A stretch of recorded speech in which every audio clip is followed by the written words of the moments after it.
आज का विषय है ग्रीडी नेचर। आप ह्यूमन नेचर के अंदर यह भी नेचर पाई जाती है। आपने देखा होगा बहुत से लोग ऐसे हैं, बहुत ही लालची आदत वाले होते हैं, ग्रीडी नेचर के लोग पाए जाते हैं।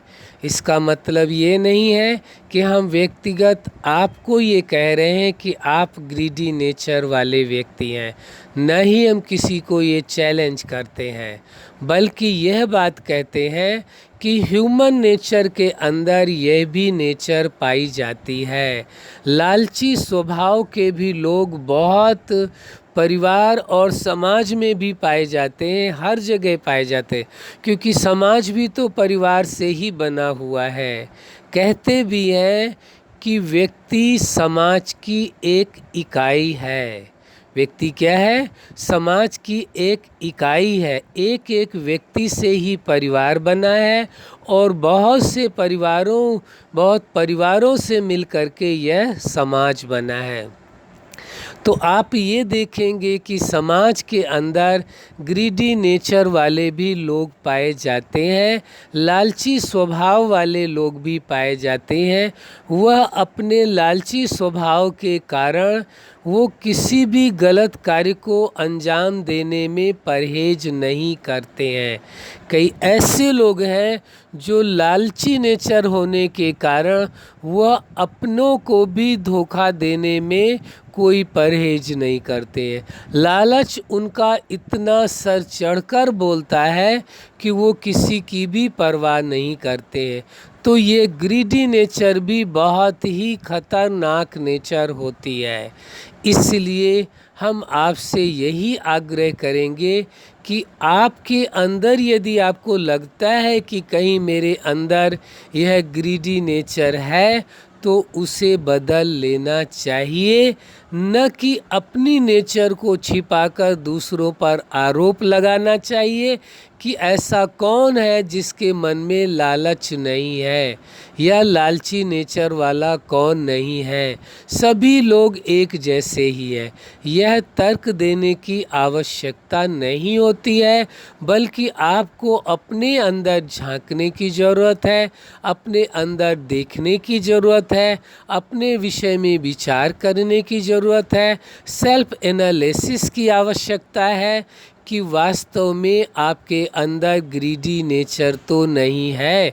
यदि है तो उसे आपको बदल लेना चाहिए, क्योंकि जिसकी लालची नेचर होती है हर वक्त उसकी निगाह इसी बात में रहती है कि क्या करें, जो इस व्यक्ति से कैसे फ़ायदा उठाएं, कैसे इन चीज़ों को ले पाएं। सदा वो उनका दिमाग जो है इसी ओर ही चलता है। तो हम आपसे यही कहना चाहते हैं कि ग्रीडी नेचर स्वयं के लिए भी दुखदाई है, परिवार के लिए भी दुखदाई है और समाज के लिए भी दुखदाई है। लालचवश इंसान क्या क्या नहीं करता है। कई तो ऐसे भी लालची होते हैं जो अपने ही बनाए हुए नियमों का, सिद्धांतों का या सामाजिक मूल्यों का या परिवार का कोई भी ख्याल नहीं करते हैं, बल्कि उनका एक ही उद्देश्य होता है, किसी भी तरह से उन वस्तुओं को, उन भौतिक प्राप्तियों को या धन को प्राप्त करना। वह लालचवश न अपना ख्याल रख पाते हैं, न अपने परिवार के सम्मान का उनको ख्याल रहता है कि लोग क्या कहेंगे। इनके परिवार का ये सदस्य इतना लालची है जिसकी वजह से वो स्वयं तो बदनाम होता ही है, लेकिन अपने परिवार को भी बदनाम कर देता है। इसलिए इस ग्रीडी नेचर से अपने आप को बचा कर रखना है। हाँ, हमें आशा ही नहीं, आप पर पूरा भरोसा है, हमें विश्वास है कि आपको यदि ऐसा लगता है आपके अंदर ऐसी कोई नेचर है तो आप अवश्य कैपेबल हैं जो अपनी इस नेचर को छोड़ सकें। यदि आप इरादा बनाते हैं कि मुझे अपनी इस ग्रीडी नेचर से बाहर निकलना है, इस नेचर को छोड़ना है, तो अवश्य ही आप छोड़ पाएंगे, अपनी इस नेचर को बदल पाएंगे। लेकिन कोई दूसरा इंसान चाहे कि आपकी इस नेचर को बदल दे, ग्रीडी नेचर को, तो संभावना बहुत ही कम रह जाती है। क्यों? यदि वह व्यक्ति आपको ये एडवाइस दे कि आपकी ये ग्रीडी नेचर है, आपको इसे बदलना चाहिए, तो वह व्यक्ति उनकी बात ही सुनना नहीं पसंद करता। ग्रीडी नेचर वाला व्यक्ति इससे रिलेटेड यदि कोई बात करने लगे तो वह उस बात को ही इग्नोर करता है, वह उस बात की दिशा ही दूसरी ओर मोड़ने की कोशिश करता है कि इस विषय की चर्चा ही ना की जाए। वो इतने होशियारी के साथ, इतनी अपनी समझदारी के साथ उस टॉपिक को ही चेंज करने की कोशिश करता है, उस विषय की चर्चा ही नहीं करने देना चाहता, क्योंकि उसे पता है कि इन सबके बीच में सबसे ज़्यादा लालची नेचर वाला मैं ही हूँ। इसलिए आप यह देखेंगे जिसकी ग्रीडी नेचर है, वह व्यक्ति को आप आश्चर्य पाएंगे कि वह व्यक्ति ग्रीडी नेचर वाला, लालची स्वभाव वाला व्यक्ति, उसके अंदर एक दूसरा भी नेचर जन्म ले लेता है। आपको मालूम होगा उसके अंदर एक कंजूसी वाली नेचर भी आ जाती है, वो बहुत ही कंजूस भी होता है, क्योंकि ग्रीडी नेचर वाला, लालची नेचर वाला उन चीज़ों को बहुत संभाल करके रखेगा। वो कहेगा आगे चल कर के काम आएंगी। जो उसके पास साधन है, सुविधाएं हैं, धन है, वस्तुएं हैं, जो कुछ भी उसके पास भौतिक प्राप्तियां हैं, वो उनको यूज करने के बजाय, उनको उपयोग करके सुख लेने के बजाय, उनको संजो करके रखता जाता है और एक दिन वह आता है, वो उन वस्तुओं का उपभोग कर ही नहीं पाता है। या तो वो वस्तुएं खराब हो जाती हैं, या तो आउटडेटेड हो जाती हैं, या तो उन वस्तुओं का सुख लेने के पहले ही वो इस दुनिया से ही अलविदा हो जाता है। इतना लालची स्वभाव किस काम का कि जिन वस्तुओं को, धन को वो पूरा जीवन इकट्ठा करता रहा, उनका उपभोग नहीं किया उसने, उनका यूज नहीं कर पाया और अंततः शरीर छोड़कर भी इस संसार से चला गया, तो और लोग उसी की उन वस्तुओं का उपयोग करते हैं, उस धन का उपयोग करके खुशी का अनुभव करते हैं और इन्जॉय करते हैं लाइफ में। लेकिन जो लालची व्यक्ति है, यदि ग्रीडी नेचर वाला व्यक्ति क्लाइमेक्स में पहुंच जाए, एक्सट्रीम में पहुंच जाए, तो आप ये देखेंगे कि वह व्यक्ति क्या करेगा। आप विचार करके देखेंगे क्या करेगा।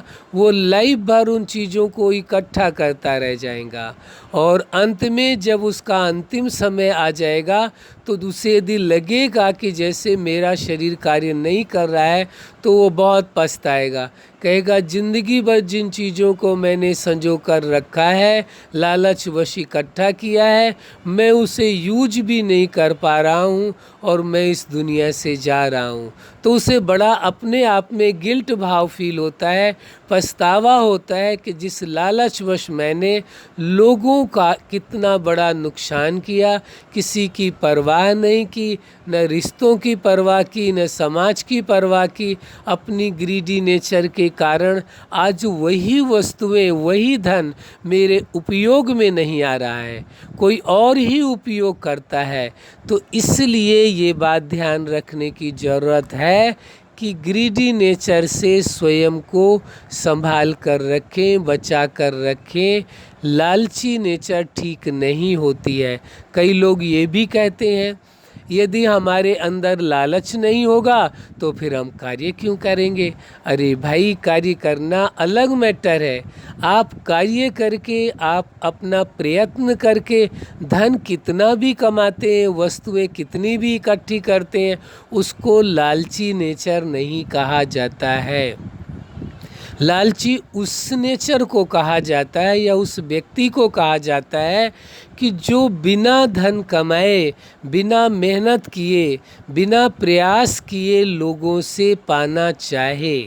ये समझ लिए अच्छी तरह से, ये किसी प्रकार का आपको संशय नहीं रहना चाहिए कि लालची नेचर वाला होता कौन है, ग्रीडी नेचर वाला होता कौन है। व्यक्ति जो मेहनत नहीं करता है, प्रयास नहीं करता है, धन नहीं कमाता है और अधिक से अधिक चीज़ों को पाना चाहता है, वो कोई भी तरीके अपनाता है, उन तरीकों के द्वारा अधिक से अधिक धन इकट्ठा करता है, अधिक से अधिक भौतिक प्राप्तियां इकट्ठा करता है, भौतिक साधन इकट्ठा करता है, उससे लालची नेचर वाला कहेंगे, उसे ग्रीडी नेचर वाला कहेंगे। उसे नहीं कहा जाएगा जिसने प्रयास करके, मेहनत करके बहुत धन कमाया है, उसे ग्रीडी नेचर वाला कतई नहीं कहा जाएगा। कई बार क्या होता है, ग्रीडी नेचर वाला बड़ी सफाई से ये बात कहता है, कौन ऐसा इंसान है जिसके मन में लालच नहीं है। कहता है कौन ऐसा इंसान है जिसके मन में लालच नहीं है। लालच यदि आपके अंदर नहीं है तो इस सामान, इस वस्तु को, इस सामान को या इस धन को मुझे दे दो, ऐसे तर्क देने लगता है। ये धन आप अपने पास क्यों रखते हैं, इन वस्तुओं को अपने पास क्यों रखते हैं, ये मकान आपने क्यों ले रखा है, इसे मुझे दे दो यदि आपको कोई लालच नहीं है। ये गलत तर्क है, ये सही तर्क नहीं है। ये तो केवल तर्क दे करके आपको ये प्रूफ करना चाहता है कि लालची नेचर कोई गलत नेचर नहीं है, गलत आदत नहीं है। तो आप विचार करके देखो ग्रीडी नेचर कितनी नुकसानकारक है, और उसके बावजूद भी वह व्यक्ति ग्रीडी नेचर वाला जो एक्सट्रीम में पहुंच चुका है, जिसकी ग्रीडी नेचर, वह व्यक्ति यही कहता है कि यदि आपको कोई लालच नहीं है, आपकी ग्रीडी नेचर नहीं है, तो आप इस वस्तु को, इस स्थान को, इस मकान को, यह धन को या तो दूसरों में बांट दो या मुझे दे दो। मतलब वो ऐसे तर्क दे करके प्रूव करना चाहता है कि ग्रीडी नेचर यदि मेरी है तो ये ठीक है, ये गलत नहीं है। हम फिर दोहराना चाहेंगे, आप मेहनत करके, प्रयास करके जितना भी अधिक धन कमाएं, अधिक से अधिक धन को कमाएं मेहनत करके, और उस धन का उपयोग करें। कितना भी अधिक धन कमाएं, चाहे कितनी भी वस्तुएं खरीदें, वह ग्रीडी नेचर के अंतर्गत नहीं आता। हम बार बार ये बात कह रहे हैं। यदि आप अपनी मेहनत से धन कमाते हैं, वस्तुओं को खरीदते हैं, तो आप ग्रीडी नेचर के अंतर्गत नहीं आते हैं। वही व्यक्ति आता है जो मेहनत नहीं करना चाहता है, प्रयास नहीं करना चाहता है, धन नहीं कमाता है, उसके बाद भी लालची नेचर के कारण किसी न किसी तरीके को अपना करके वो अधिक से अधिक धन एकत्र कर लेता है और अधिक से अधिक वस्तुएं इकट्ठी करता है। वह ग्रीडी नेचर के अंतर्गत आता है। अच्छा, आप सदा अपने जीवन में सफलता के शिखर तक पहुँचे और ग्रीडी नेचर से सदा मुक्त रहें, यही हमारी हार्दिक शुभकामना है। सदा खुश रहें, मुस्कुराते रहें। धन्यवाद।